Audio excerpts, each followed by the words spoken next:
शिवनिका संस्थानाच्या नंबर 2 पदावर असलेले जितेंद्र शेळके यांचं काल निधन झालं. त्यांचा जो ऍक्सिडेंट झाला यात मला 2 गोष्टी महत्वाच्या मला मांडायच्या आहेत, कारण माझ्या मनात ती शंका आहे. मुद्दा नंबर 1 की समृद्धी महामार्गासारख्या एक्सप्रेस वेवर कधीही कोणी 120च्या स्पीडनी सर्व्हिस लेनमध्ये गाडी चालवत नाही.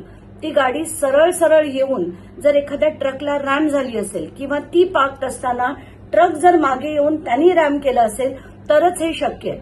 कारण ती गाडी जर मधल्या लेनमध्ये असली आणि त्याचा कंट्रोल गेला असता आणि ती वळली असती तर ती तिरकी असती.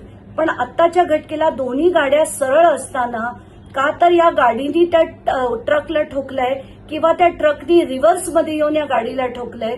त्याच्यात कुठेही म्हणजे 120च्या स्पीडनी कधीही कुठली गाडी इतक्या पार्किंग पोझिशनमध्ये येऊन कुठच्याही ट्रकला रॅम करणं हे माझ्या बुद्धीला पटत नाही. त्यामुळे शंकेला नक्कीच याच्यात वाव आहे.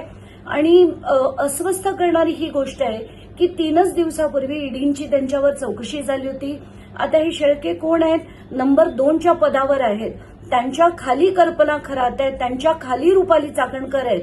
याचा अर्थ त्यांना शिवनिका संस्थानाच्या अनेक गोष्टी, अनेक व्यवहार माहिती असतील. तर दिस इज डेफिनेटली डिस्टर्बिंग आणि याची चौकशी नेहमीप्रमाणे होईल असं आपण अपेक्षा करू.